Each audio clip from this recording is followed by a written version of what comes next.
हमले के बीच कराई नागरिकों विमानों की लैंडिंग। कर्नल सोफिया ने बताया पाकिस्तान ने अपने ही लोगों को मौत के मुंह में डाला, दिखाई तस्वीरें। चलिए जानते हैं पूरी जानकारी।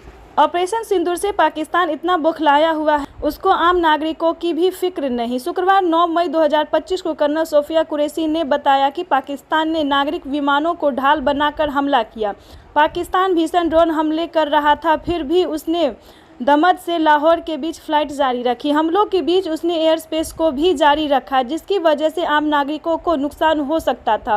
उन्होंने तस्वीर के जरिए पाकिस्तान की पोल खोली और कहा कि भारत ने आपा नहीं खोया और नागरिक विमानों को नुकसान नहीं होने दिया। तस्वीर में दमम से लाहौर पहुंची फ्लाइट की पूरी डिटेल, टाइमिंग और रूट की जानकारी दी गई है। तो चलिए विस्तार से आगे जानते हैं।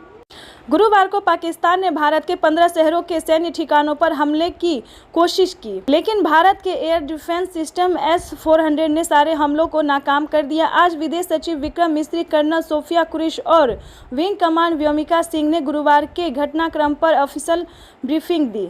कर्नल सोफिया कुरैशी ने कहा कि कल रात पाकिस्तान ने घुसपैठ की कोशिश की। सीमा पर 300-400 ड्रोनों का इस्तेमाल कर घुसपैठ करने का प्रयास किया गया, जिसे नाकाम कर दिया गया। उन्होंने कहा कि प्रारंभिक जांच में पता चला कि ड्रोन तुर्की के थे। उन्होंने कहा कि भारतीय सेना ने संयम से जवाब दिया। कर्नल सोफिया कुरैशी ने 8-9 मई की मध्य रात्रि को पाकिस्तान सेना ने सैन्य बुनियादी ढांचों को निशाना बनाने के इरादे से पूरी भारतीय वायु क्षेत्र का कई बार उल्लंघन किया। पाकिस्तान सेना ने नियंत्रण रेखा पर भारी कैलिबर वाले हथियारों से गोलीबारी भी की।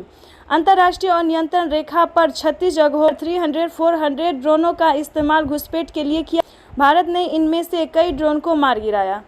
कर्नल सोफिया कुरैशी ने कहा कि पाकिस्तान ने अपना हवाई क्षेत्र बंद नहीं किया, बल्कि उसे एक ढाल की तरह इस्तेमाल किया है। उन्होंने कहा, जब यह हमला किया गया उस समय कराची और लाहौर जैसे बड़े शहरों में पैसेंजर प्लेन उड़ान भर रहे थे, जिससे आम नागरिकों की जान जोखिम में डाली गई। कर्नल सोफिया कुरैशी ने कहा कि भारतीय पक्ष का हवाई क्षेत्र घोषित बंद के कारण नागरिक यातायात से पूरी तरह से रहित है, जबकि कराची और लाहौर के हवाई अड्डा मार्ग पर नागरिक एयरलाइन उड़ान भर रही है। उन्होंने कहा, गुरुवार को शाम 5:50 पर दमद से फ्लाइट ने उड़ान भरी और रात को 9:10 पर लाहौर में उतरी। भारतीय वायुसेना ने अपनी प्रतिक्रिया में काफी संयम दिखाया और इस तरह अंतर्राष्ट्रीय नागरिक विमान सेवा की सुरक्षा निश्चित की। कर्नल सोफिया कुरैशी ने बताया, पाकिस्तान ने जम्मू कश्मीर के तंगधार, उरी, पुंछ, मेढर, राजौरी, अखनूर और उधमपुर कैलिबर आर्टिलरी गन और शस्त्र ड्रोन का उपयोग करके नियंत्रण रेखा के पार गोलाबारी भी की। इसके परिणाम स्वरूप भारतीय सेना के कुछ जवान हताहत हुए और घायल हुए। भारतीय जवाबी कार्रवाई में पाकिस्तानी सेना को भी बड़ा नुकसान पहुंचाया।